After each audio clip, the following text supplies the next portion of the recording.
അങ്ങനെ നമ്മൾ കാത്തിരുന്ന പെറ്റ് ഡിറ്റക്റ്റീവ് OTTയിലേക്ക് വരികയാണ്. 28-ാം തീയതി C5-ലാണ് പെറ്റ് ഡിറ്റക്റ്റീവ് റിലീസാകുന്നത്. ഈ പടം ഒക്ടോബർ 16-ാം തീയതി റിലീസായ പടമാണ്. ഇതിൻ്റെ അകത്ത് പ്രധാനമായിട്ട് അഭിനയിച്ചിരിക്കുന്നത് ഷറഫുദ്ദീനും അനുപമ പരമേശ്വരനുമാണ്. പിന്നെ ശ്യാം മോഹനും ഒരു പ്രധാന കഥാപാത്രം അവതരിപ്പിക്കുന്നുണ്ട്.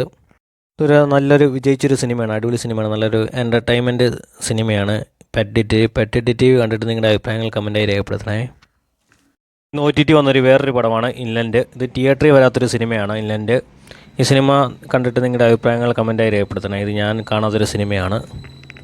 അടുത്തായി OTT വന്നൊരു സിനിമയാണ് ബൊഗോണിയ. ഇതൊരു ഇംഗ്ലീഷ് പടമാണ്. ഇംഗ്ലീഷ് പടം കാണുന്ന മച്ചന്മാർക്ക് ഇഷ്ടപ്പെടുന്ന ഒരു സിനിമയാണ് ബൊഗോണിയ. അടുത്തായി OTT വന്നൊരു ഇംഗ്ലീഷ് സിനിമയാണ് ബ്ലൂ മൂൺ. ഇതും ഇംഗ്ലീഷ് പടം ഇഷ്ടപ്പെടുന്ന മച്ചന്മാർക്ക് ഇഷ്ടപ്പെടുന്ന ഒരു സിനിമയാണ് ബ്ലൂ മൂൺ കണ്ടിട്ട് നിങ്ങളുടെ അഭിപ്രായം കമൻറ്റായി രേഖപ്പെടുത്തണേ. ഇന്ന് OTT വന്നൊരു വേറൊരു സിനിമയാണ്, തമിഴ് സിനിമയാണ് ഹാപ്പി ബർത്ത്ഡേ ലൂസി. ഇതൊരു ത്രില്ലർ ഹൊറർ സിനിമയാണ് ഹാപ്പി ബർത്ത്ഡേ ലൂസി. ഇത് നല്ലൊരു എൻ്റർടൈൻ ചെയ്യുന്നൊരു സിനിമയാണ്. സിനിമ കണ്ടിട്ട് നിങ്ങളുടെ അഭിപ്രായങ്ങൾ കമൻറ്റായി രേഖപ്പെടുത്തണേ. ഇന്ന് OTT വന്നൊരു കിടുക്കാച്ചി തമിഴ് ത്രില്ലർ സിനിമയാണ് ലാറ. അടിപൊളി സിനിമ വെച്ചാൽ അടിപൊളി ഒരു ത്രില്ലർ സിനിമയാണ് ലാറ. ഈ സിനിമ കണ്ടിട്ട് നിങ്ങളുടെ അഭിപ്രായങ്ങൾ കമൻറ്റായി രേഖപ്പെടുത്തണേ.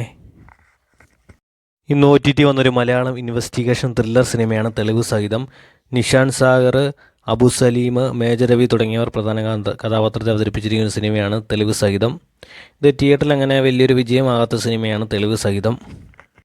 ഇന്ന് OTT വന്ന വേറൊരു ഫിലിപ്പിനോ 18+ പടമാണ് മാഡുലാസ്. ഇതൊരു ഫിലിപ്പിനോ 18+ പടമാണ്. ഇന്ന് OTT വന്ന വേറൊരു ഹിന്ദി ത്രില്ലർ സീരീസ് ആണ് ഡൽഹി ക്രൈം സീസൺ 3. ഇത് നെറ്റ്ഫ്ലിക്സിലാണ് റിലീസായിരിക്കുന്നത്. ഒരു ക്രൈം ഇൻവെസ്റ്റിഗേഷൻ ത്രില്ലർ സീരീസ് ആണിത്. ഇന്ന് OTT വന്ന വേറൊരു ഹിന്ദി സിനിമയാണ് ഹോം ബൗണ്ട്. ഹിന്ദി സിനിമ ഇഷ്ടപ്പെടുന്നവർക്ക് ഇഷ്ടപ്പെടുന്ന ഒരു സിനിമയാണ്. ഇന്ന് OTT വന്ന വേറൊരു ഹിന്ദി സിനിമയാണ് ദ ബംഗാൾ ഫയൽസ്. ഹിന്ദി സിനിമകൾ ഇഷ്ടപ്പെടുന്നവർക്ക് ഇഷ്ടപ്പെടുന്നൊരു സിനിമയാണ് ദ ബംഗാൾ ഫയൽസ്.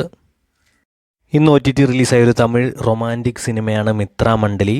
നല്ലൊരു റൊമാൻസ് ചിത്രമാണ് മിത്രമണ്ഡലി. സിനിമ കണ്ടിട്ട് നിങ്ങളുടെ അഭിപ്രായങ്ങൾ കമൻറ്റായി രേഖപ്പെടുത്തണേ. ഇന്ദ്രൻസ് നായകനായി ഇന്ന് OTT വന്ന സിനിമയാണ് പ്രൈവറ്റ് ഒരു ഇന്ദ്രൻസ് സിനിമയാണ്. ഇന്ന് OTT വന്നൊരു ആന്തോളജി സിനിമയാണ് ഷെയ്ഡ് ഓഫ് ലൈഫ്. ഇതൊരു ആന്തോളജി സിനിമയാണ്. ചിലവർക്ക് ഇഷ്ടപ്പെടും, ചിലവർക്ക് ഇഷ്ടപ്പെടില്ല.